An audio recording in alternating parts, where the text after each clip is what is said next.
Hey there, how are you? I hope everyone is having a beautiful day. It's very windy and rainy here, but I still got out for my walk, so my hair is a bit all over the place and frizzy. That's what curly hair does in the rain, but I still got out there and did it. I'm thawing out. I've been thinking about this message for a few days. I kind of prepared something. I'm going to read a little bit. Hopefully I won't go into an hour like yesterday, but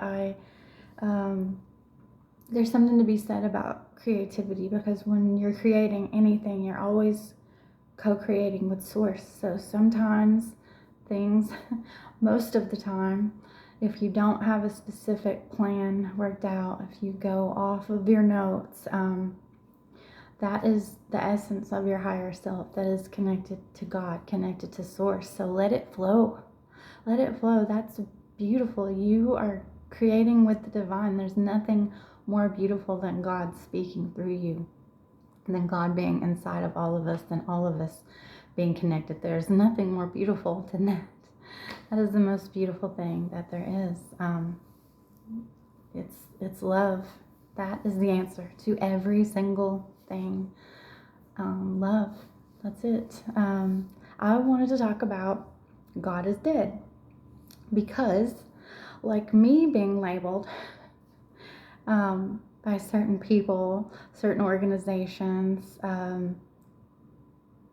when you take something that someone else has given you as a label, as face value, without looking deeper into it, without asking questions, without being the leader of your own discernment, without doing the research, without getting to know the other side of what someone is trying to sell you, you often miss the message entirely. You miss the person entirely. You miss that essence, that being entirely, because you put your trust in the wrong thing, or you didn't ask enough questions. You didn't ask the right questions. You didn't think outside of the box. A lot of the times we are trying so hard to not let anyone else put us in a box because of our ego, our defense mechanisms, that often at the same time we are putting ourselves in a box. The whole don't put baby in the corner. You're trying to keep someone from putting baby in the corner, or the analogy of putting baby in a corner by calling yourself or letting someone call you baby is putting you in a box all on its own. So you are limiting yourself by letting yourself be identified with something, with the labels. We have to get rid of the meanings. Having meanings and identifying with things also puts terms, conditions, contracts, soul contracts into place. And that's the only way that something can hurt you, because you're giving it permission to hurt you by identifying with it, by letting it give you a label. Say, as me being a mom, me being a mother, I identify as being a mother. I identify as having children. However, in reality, that's a construct, by the way, that society builds. You give society permission to build around you when you sign up to be, or accidentally, however it happens for you to become a mother. And this is just an example. You can apply it to father. You can apply it to friend, boyfriend, girlfriend, husband, wife. You can apply it to whatever. It's a label. When you let someone, you give them permission to create that construct, you've given it permission by participating in it, by engaging in it. Therefore, there's meaning attached to that label. There's conditions attached to that. Being a mother, you have to be responsible. You have to take care of your children.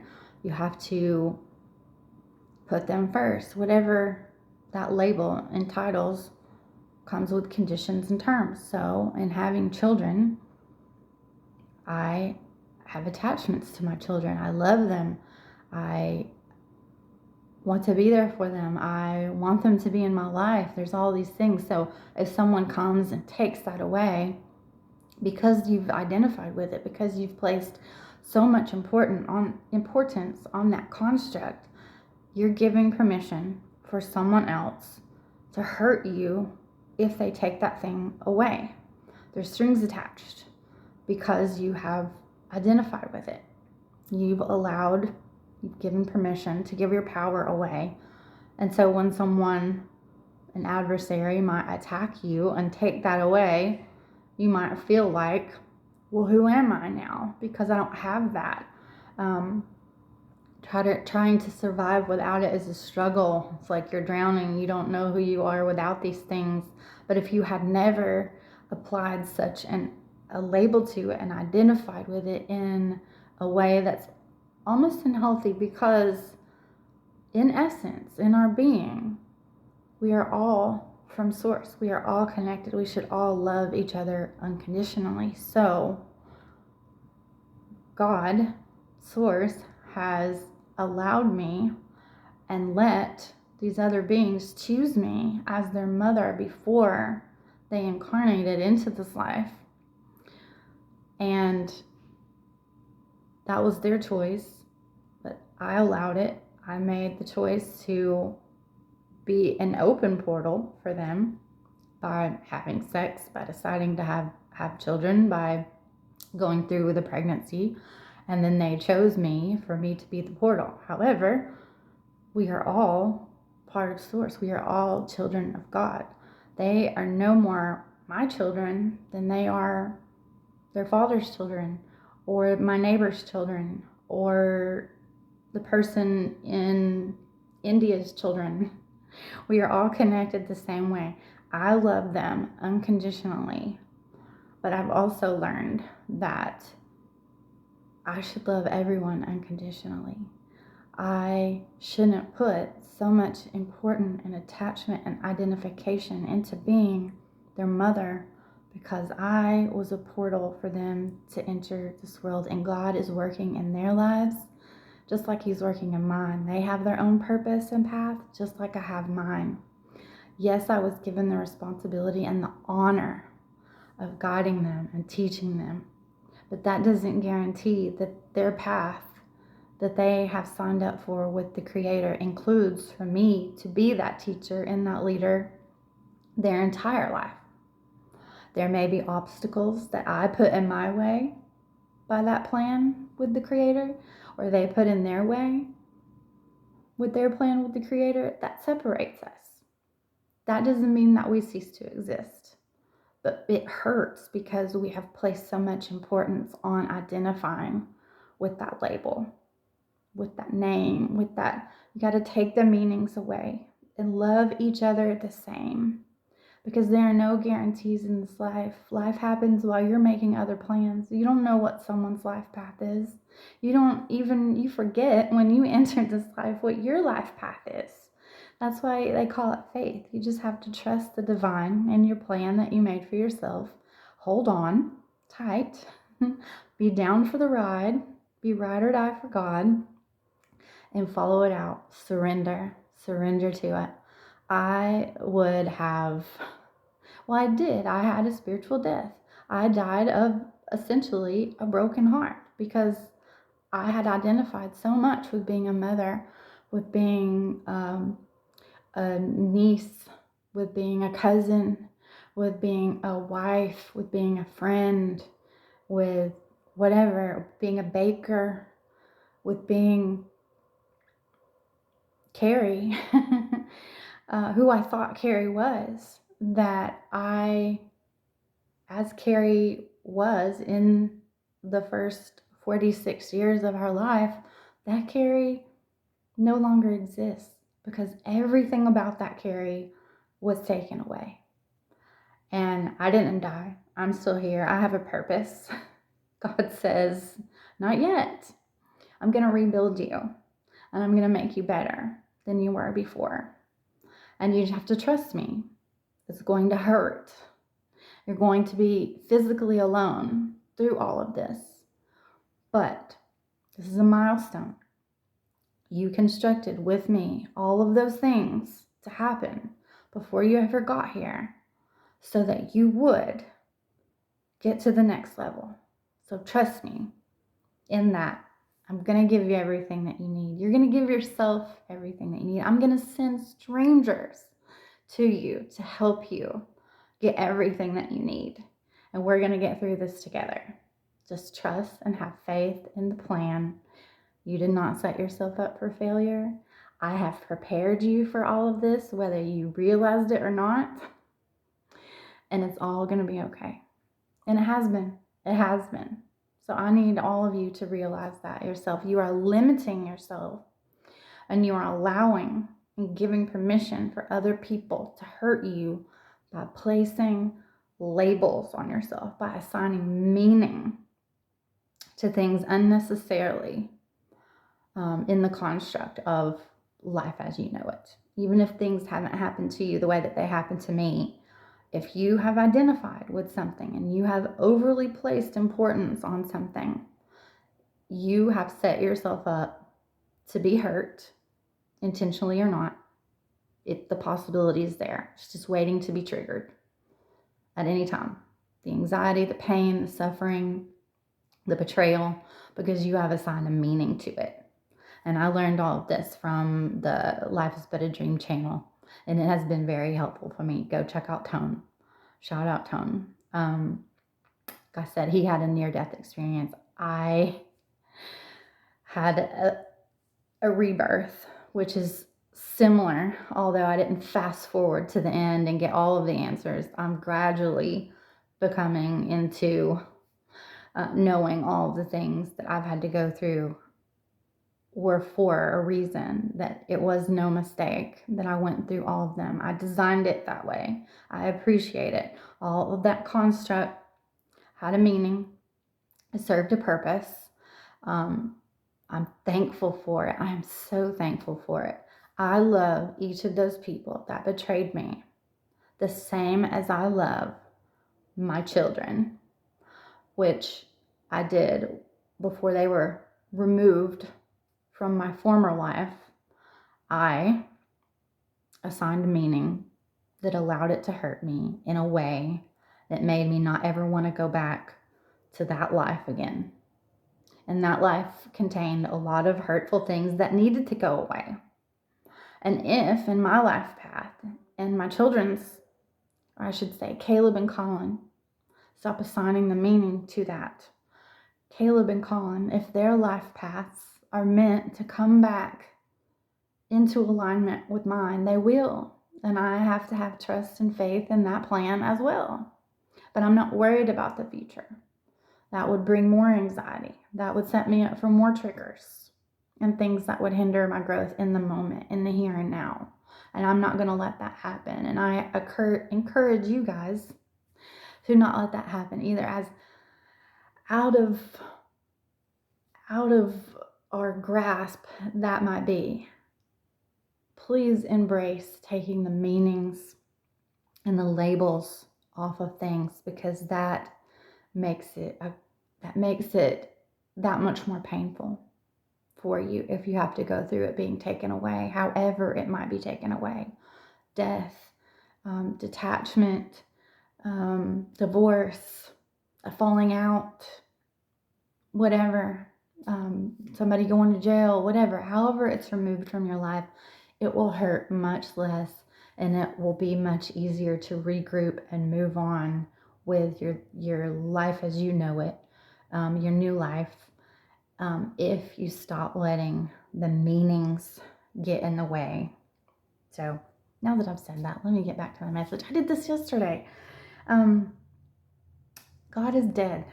Used to be something that and this is how creativity works. That's how God takes the wheel. He'll speak through you. He'll spit out gems all along the way. That's what creativity is. You're co-creating with Source, with what's all around you, what's inside of you already. All of the answers are within here. I am just being the light and sharing all of that experience and knowledge with you, because God has chosen to speak that through me to you, to whoever watches this today. And that's such a gift. The now is such a gift. That's why you need to embrace the now and not think about yesterday and the hurts and pains of the past and the shoulda, woulda, couldas, or the fear and anxiety of what might happen in the future. Stay right here in the now. Okay, Neitzsche. I used to always say God is dead, either on websites, on books. People have wrote books about it. He has books about it. And if you just look at God is dead, you have sometimes it would trigger me, and triggers show you where you need to work. So I did that.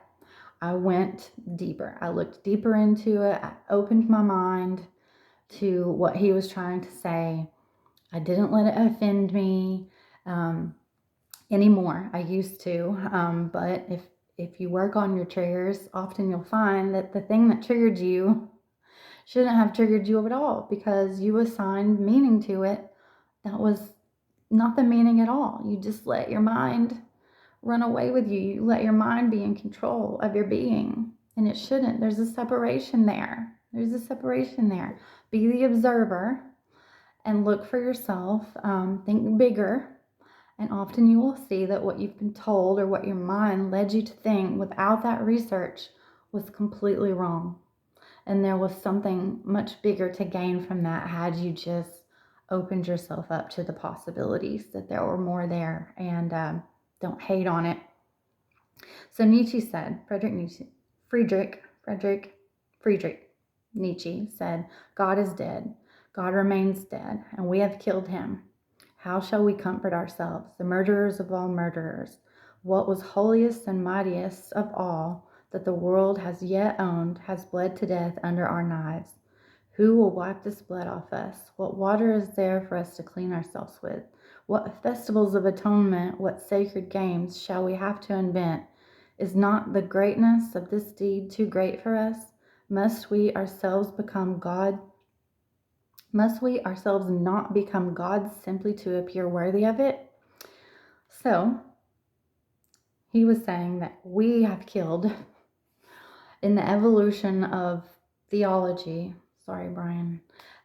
We have killed the definition of what we've assigned meaning to God that never should have been assigned to God. What we have created in churches through the interpretations of the Bible, through the different denominations, is something of God that's very limited, that's very closed off, that's very closed-minded. We've put God in a box, and when we have God in that box, it allows us to argue with each other over it. It divides us instead of bringing us all together to be that unconditional love is why answer that's inside of us, that God has already put inside of us. He can't give us anything else. He can give us life experiences that bring us to him, that give us greater understanding, our own explanations, or what opens us up to the greatness of God and how he's inside all of us and how we're all connected. That the box that we put God in when we go to church, that we allow God to be in when we give that power of our growth and faith over to a pastor, a preacher, a reverend, a priest, any clergy at all in the confines of a building, within a construct where you have identified something, where you have given it meaning, you have given it the power to hurt you. You have gotten your ego or let someone else who was in their ego teach you for their own self-serving beliefs, to make money, to feed their ego, to mislead you, whether knowingly or unknowingly, because they were either taught what they are teaching you, what they're preaching to you at a university, at a what's it called, seminary.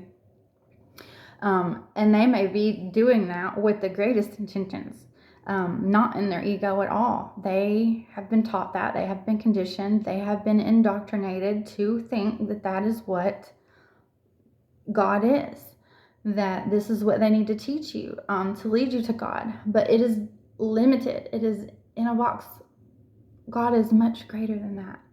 God is inside of all of us, and we are all connected, and God wants us to love each other unconditionally.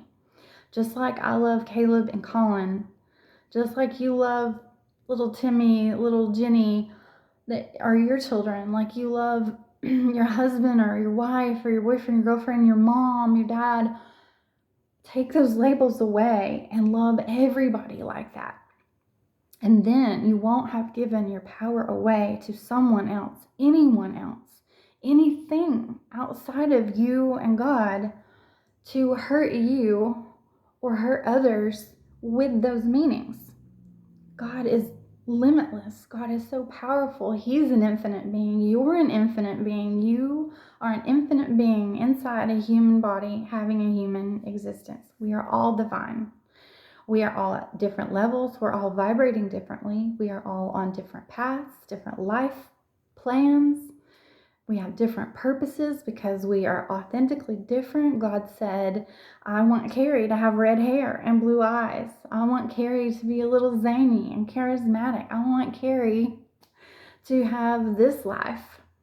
I want her to have these parents. I want her to have this experience that leads her to this checkpoint of awakening, to this checkpoint of awakening, to have these horrible things happen to her in her 40s that hurt her so bad that she wants nothing to do with smoking, drinking, those friends, those people, with the labels that are allowed to hurt her. I want her to do this. And you have your own set of unique circumstances that make you you. And we all together, as a collective on this earth, need all of these individual gifts that we all have to offer. Our authenticity, our true essence of being is such a gift to other people. And our stories and our life experiences are all important for each of us to learn from and to help us along all of our paths. That's why we all cross paths.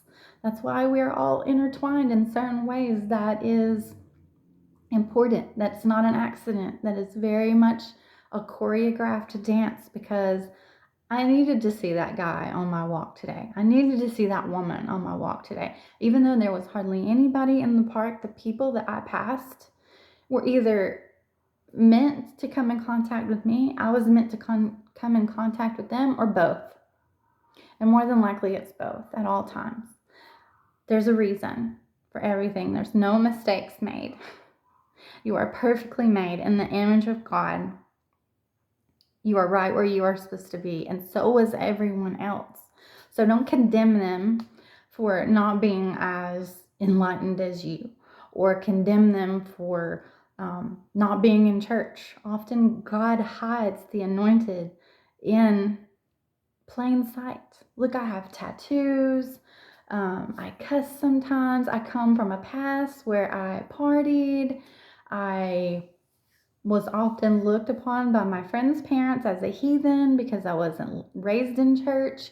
I did go to Christian school. I have been in church a lot, but at the point in my life when they met me, I wasn't the picture perfect Christian that they had a label for in their mind, that they had terms and conditions assigned to the label of a Christian. I didn't meet that criteria, so I was often judged and looked down upon, which is often how you hurt people when you put God in a box. Because if you go to church, sometimes you think you are holier than thou. Sometimes you try to play God by thinking that you know God better than other people. And there's a lot of judgment in church. The lady that I stayed with, that was not for me, but tried to put on a mask and act like she was my friend. She was very judgy about the people in her church or other churches that her church tried to network with, and would ask me if she had saw or knew that I knew this person or that person, because chatting is very small. Do you know this person?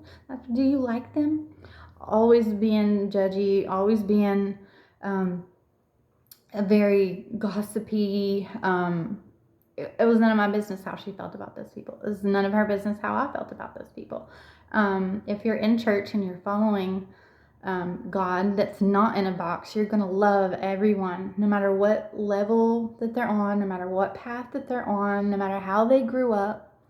Love them unconditionally. Love is why. Love is the answer. That's what God teaches us. Not to be judgy. And she would also say, God is in this, when she was acting like she was convincing her husband to help me. And now I chuckled to myself because she didn't know that with my discernment, I knew what she was all about, but I did. I was just in a very broken place, and I wasn't going to give anyone the fight, any of the energy that I had left at the point of me rebuilding my new self with God away. I wasn't going to give all that away. I had already given everything that I thought was important and scared of losing away. I had to let it go. It was ripped away from me per mine and God's plan. But in her saying, God is in this, he was in it, but not in the way that she thought he was in it. Not in the way that she was trying to put meaning and labels on him being in it. He's in it in the fact that he's working in your life in ways that you don't even know, that you're so closed off to, that you're so blinded to because the scales are still on, the veil is still down. You haven't opened your mind up to the possibilities of how great God is, because in church and the way you were raised and conditioned, you have put him in a box. Now, The Power of Now, Eckhart Tolle. I'm still not done reading this book, but this is what took me back to Neitzsche, is when I started reading this. Yikes. He said, the word God has become empty of meaning through thousands of years of misuse. I use it sometimes, but I do it sparingly. By misuse, I mean that people who have never even glimpsed the realm of the sacred, the infinite vastness behind the word, use it with great conviction as if they knew what they are talking about, or they argue against it as if they knew what it is that they are denying. This misuse gives rise to absurd beliefs, assertions, and egoic delusions such as my God or our God is the only true God and your God is false, or Nietzsche's famous statement, God is dead. The word God has become a closed concept in a box. The moment the word is uttered, a mental image is created, no longer perhaps of an old man with a white beard, but still a mental representation of someone or something outside of you, and yes, almost inevitably a male someone or something. Neither God nor being, we are all beings, nor any other word can define or explain the ineffable reality behind the word, so the only important question is whether the word is a help or a hindrance in enabling you to experience that towards which it points. Does it point towards belief? Does it point beyond itself to the transcendental reality, or does it lend itself too easily to becoming no more than an idea in your head that you believe in, a mental idol? Question mark. And that's very true. That's what church does to you. It puts God in a box. It's a very limited belief system when, if you allow yourself to think bigger, if you stop labeling God the way that church labels him, the way that people intentionally or unintentionally teach you about God, when you give that power over to them to put that label on it for you, you cut out the middleman. Cut out the middleman. Go straight to the source. In this walk with God that I have had, it's just been me and him. I didn't go to church through any of this. I didn't go to church for any help. Not to say that no one along the way that helped me was not a Christian or of God. I'm not saying I didn't have anything to do with anybody that said that they went to church or was a Christian. That's not true. If God sent them to me, or God sent me to them, that's a different story. That's something that God led me to. The more powerful, not in a box, the not limited God that most people are taught to fear. God is not to be feared. He loves you. He doesn't judge you. He wants you to love others as you love yourself, to give them the compassion that you give yourself, that you always should have given yourself. If you haven't in the past, that you start now and you do the same for everybody else, because you deserve it and they deserve it. We were all created equally. Are we all on the same path again? No. Are we all on the same vibration? No. Some of us are holding on to things that we should let go of, and mostly because we've identified giving it a label, therefore giving it power to hurt us and to hold us back, to keep us in fear of losing it, to keep us in fear of moving on, to keep us in fear of trusting in the plan that we created with Source, to help us to step away from the labels and the hurt and the traumas, to become more than that, to grow even lighter by shedding those lower density traumas, hurts, emotions. We can all heal ourselves of pain. We can all heal ourselves of pain. The Power of Now has definitely put into words what I've been doing by transmuting. Transmuting will save your life. It is the best survival skill I can ever teach you about. Of course, shadow work is key. Having that spiritual death, shedding all of that stuff is key. But as you shed that stuff, you need to transmute it, or you will stay complacent in that hurt place. You will become depressed.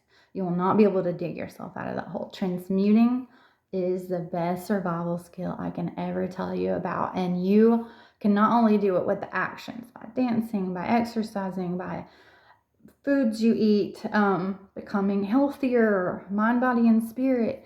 You can also do it by being that observer.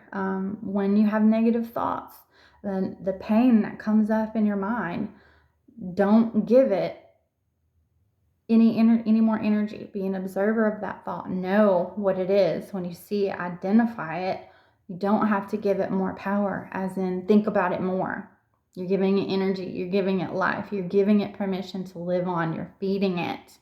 You're engaging with it, so it's going to grow. Anything you feed grows. So if you have a negative thought about pain, or you think about what this person did to me and what that person did to me, if you let it go further than just observing that thought popped into your head, you're giving it energy. You're giving it permission to grow and to hurt you more. It's living on. You want to end it. You want to transmute it there so that you burn it. It goes away. You don't feed it. It doesn't sync up and become part of your algorithm now, or to be able to give power to it to hurt you in the future, or to allow you to hurt other people with it in the future. Because also when you hurt people and they react to that hurt, if they're not past that point of enlightenment to where they don't give their power away and to react to you, and they give you what you want, it also lives on.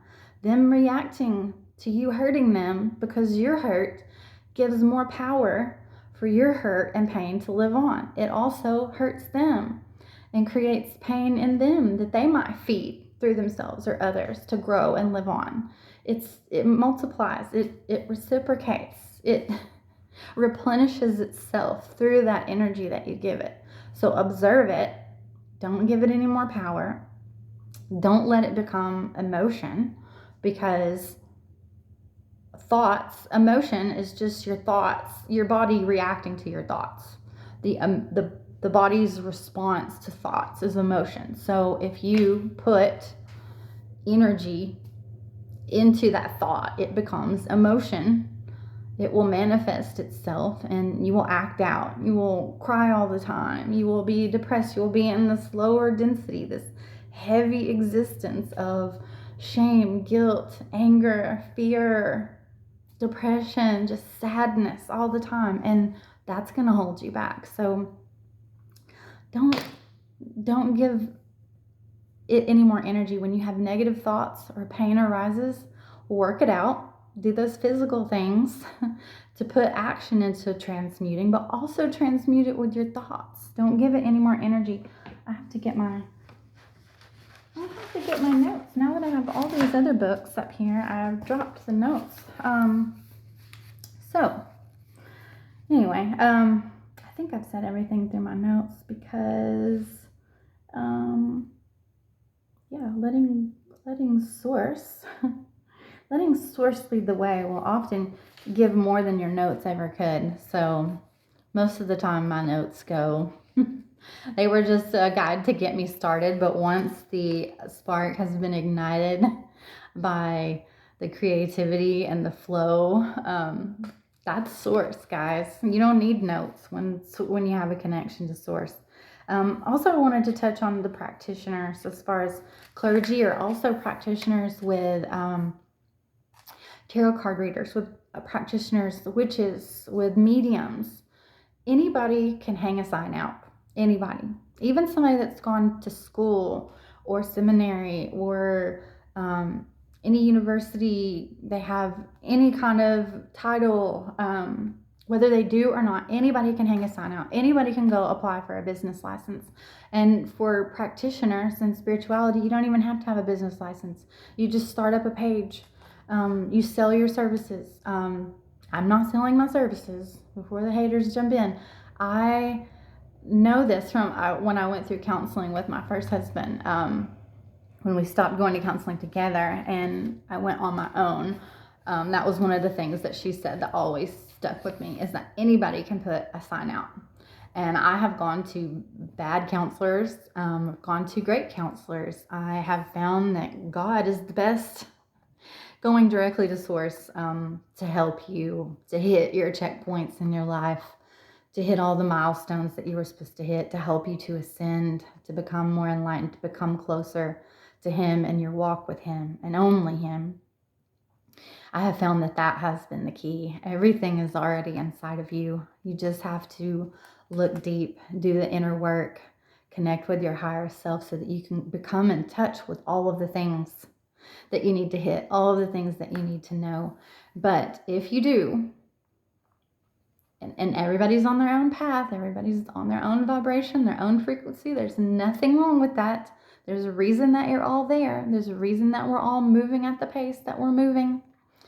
We have free will. Hopefully you'll all hit the checkpoints. Some of us might not hit all the checkpoints. We may never wake up. We may never, some people may never get on their path, their right path and in their purpose, because their ego got in the way.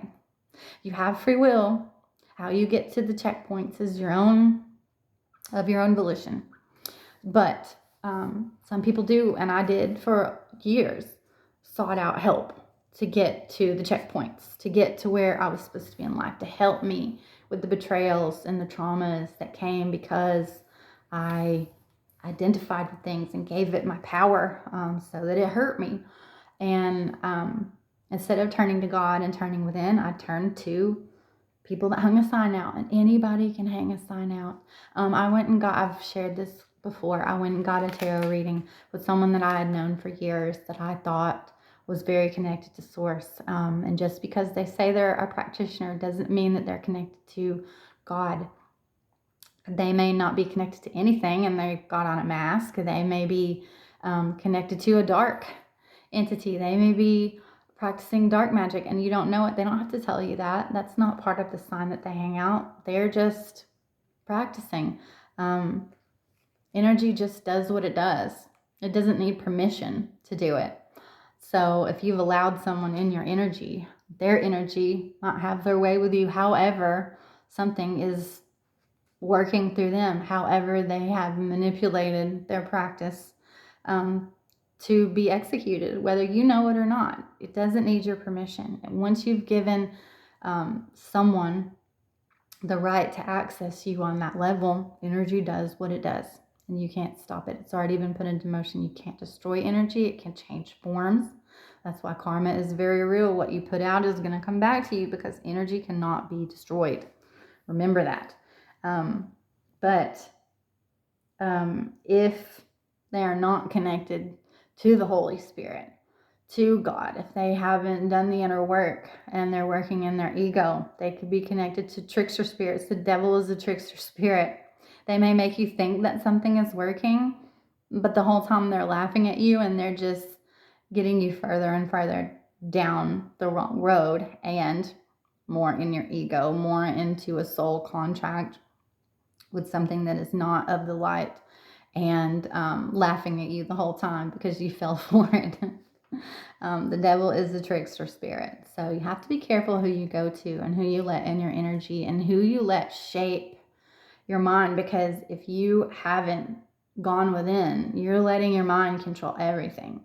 You're not letting your connection with source, the connection with your higher self, control anything. And you have to have that separation so that you can connect with your higher self and let your higher self, let God be the leader of your discernment, the leader of your life, so that you can just identify things that the mind does, things that the mind has been conditioned to think. You can control that and determine how much energy you give it, how much life you let it live on through you, by how much attention you pay to it. You have to be able to separate yourself from the people, places, and things that you have given identity to, that you have assigned meaning to, that you have given your power over to, because they might not lead you where God leads you. God might not be working through them. So you want to connect directly with Source so that God is working through you, with you, rah-da-da, the whole way. You're not letting anybody mislead you. You're not getting off of your path. You're not giving your power away, because you have cut out all of the middlemen. You don't care who hangs the sign out. God is inside all of us. That is all you need. Like I said, He can't give you anything else than that. If you just turn within, everything there is what you need. And if you do that, your light, others will seek you out. Some will hate you, some will love you, but everyone will see it. Once you have cut all of that unnecessary meaning, all of those unnecessary connections, once you have freed yourself from those lower densities and you start to raise your vibration, you will just glow. And I mean, I have a video on this. It's literal. You will glow. People have come to me from across crowded rooms to tell me that I'm glowing. And those people have been put in my path for a reason, because when they came and told me that was a point in my life where I very much needed to hear from someone. And God will send strangers.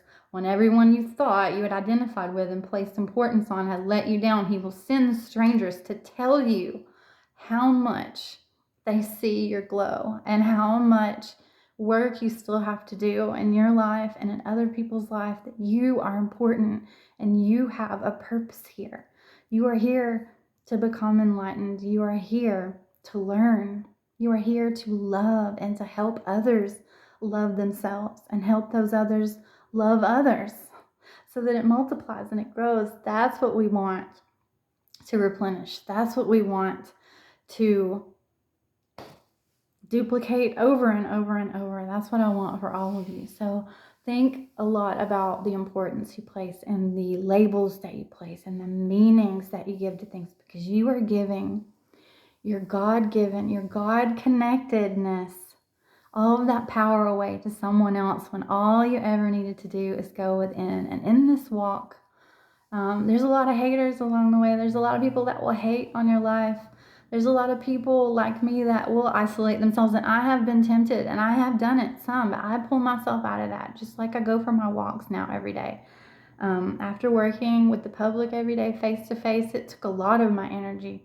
A lot of things were constructed, a lot of things that were part of that construct that were meant to wake me up and to help me to step fully into my purpose and my new life, pulled a lot of energy, and I allowed it to take the energy from me. And so I had to recalibrate. So I did take a step back. I did protect myself for a while. I did regenerate. I got back on my square, and I have started to get back out, because you can't isolate. If you have gifts and you're in your authenticity and you have shed those lower vibrations to vibrate higher and to share those gifts with other people, you have to be discerning.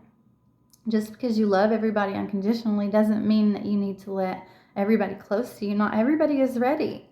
Don't cast your pearls before swine. Not everyone is ready. Not everyone is going to be receptive to your gifts and how you found God and how you know God to be. These people that have had their near-death experiences, people in the church and their pastors that they went to for guidance, they don't want to hear anything about it. They have been ostracized by the church. They have been told that they are crazy, that they didn't really see or experience what they saw, because they saw that we all have a direct connection with Source. And the clergy and the people in the church, they don't want to admit that maybe they're wrong, that maybe they put God in a box, that maybe they've been teaching others and reciprocating God being in a box and limiting God when He is unlimited. He is infinite. He is the all-knowing, powerful God, and He has created each of us with Him inside of us. for us to love each other. And they are so limited and judgmental that they don't want to hear anything about those expanded experiences that the NDE people have had with God, where God is not in a box. He is not that small. Don't make yourself small. God is not small. He didn't make you to be small. So when you walk with God and you shine your light bright, there's going to be lots of haters.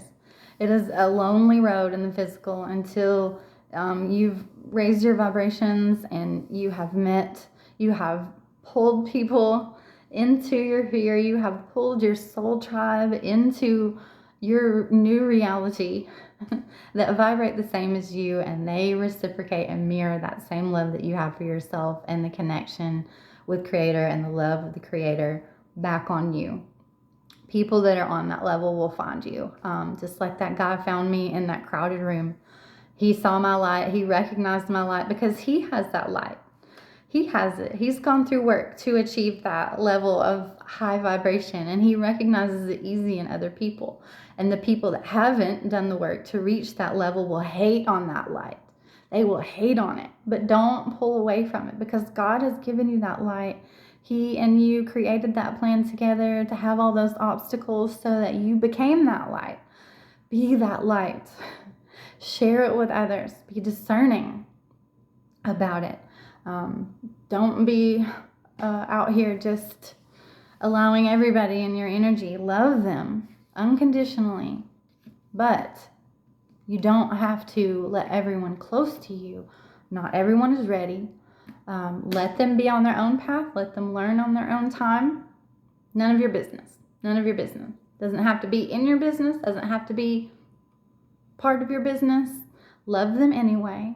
Love them anyway. I can't stress that enough. Love them anyway. Just like you would love your children. Love them anyway.